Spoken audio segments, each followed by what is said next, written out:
Hor pertsona bada. Bai. Monje bat espero zenun. Bai. Aupa. Egunon! Egunon, bai. Bueno, guri esan digute mendikan budistak daudela.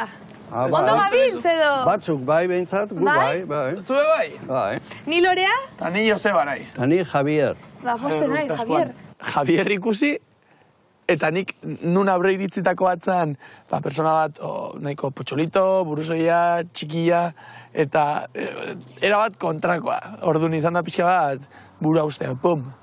Bueno, zertan ari zea, hemen ikusten dugu landarekin. Ba, hemen hau prestatzen olako ritualtxu bat, gana ingurumenentzako, dauko izena tibetarrez Riwo Sancho. Nik ez nekin budismoan erritualak zedenik. Orduan, jakin nahi dut, zer ritual dan eta nola egiten den.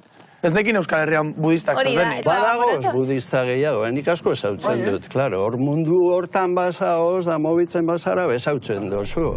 Itzali kandela, zure inguruan erlijio anitzetako jenderik ez baduzu.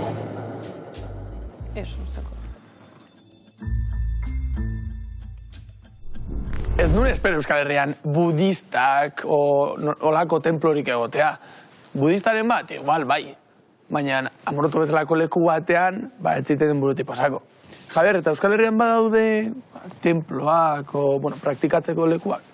Bueno, nik ezautzen dut bat esate baterako Irurzun inguruan, Ubani usteo dana lekua, da gero zentruak, bai, Donostin, Bilbon, bai, eta gupe hemen daukau gela bat, sala de meditazio gela bat, da horretzen dugu gure praktikak eta gauzak, eta gero ikusi leikeu, nahi bozu, Ai, bai, venga, guazen, bai. Aitze ondo, gogoakin, gogoakin.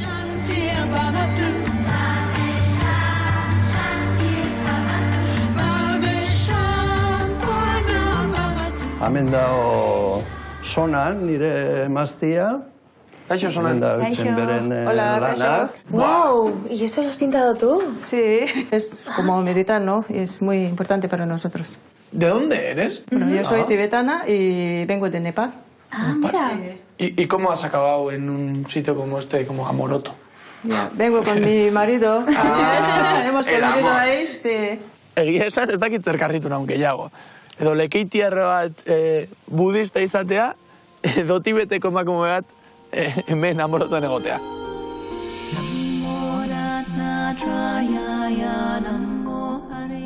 Flipatzen hau, ze polita. Nau flipatzen koloretan. Eski pasada.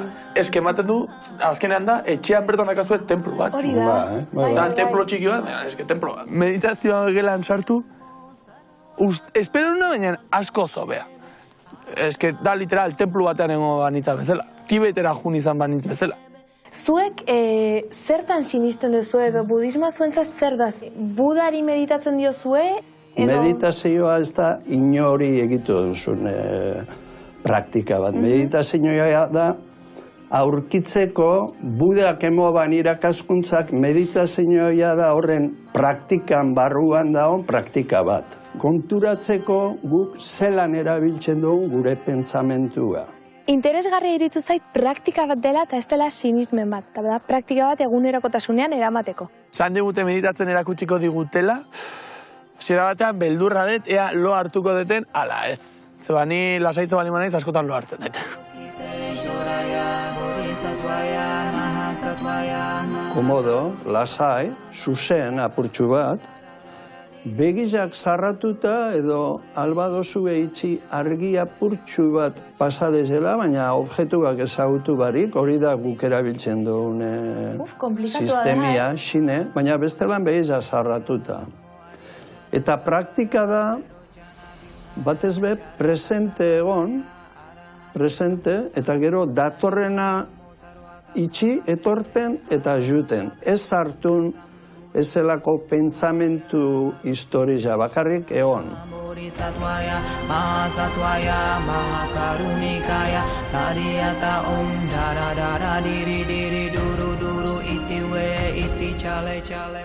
Iruditzen zait budismoan meditatzeak eta katolizismoan otoitz egitea nahiko antzekoa direla. Azkenean da bat berak sinesten duenarekin bat egitea.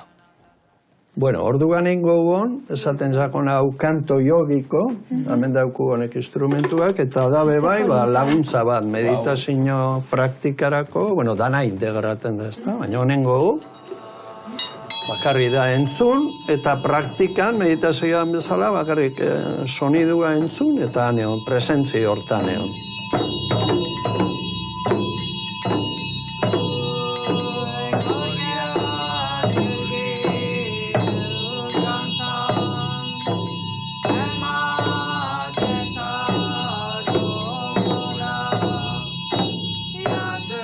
Izan da, erlagazio momentu bat, eta jetxiz daitena horrela, eta hasta begiak itxitzen bestela. Eta ez ikusi nahi nun, baina izan da trantze moduko bat, esan dut, ze ondo nagon, zer gustora nagon, ez duen ezertan pentsatzen eta ezer, eta oso gustora nago naiz.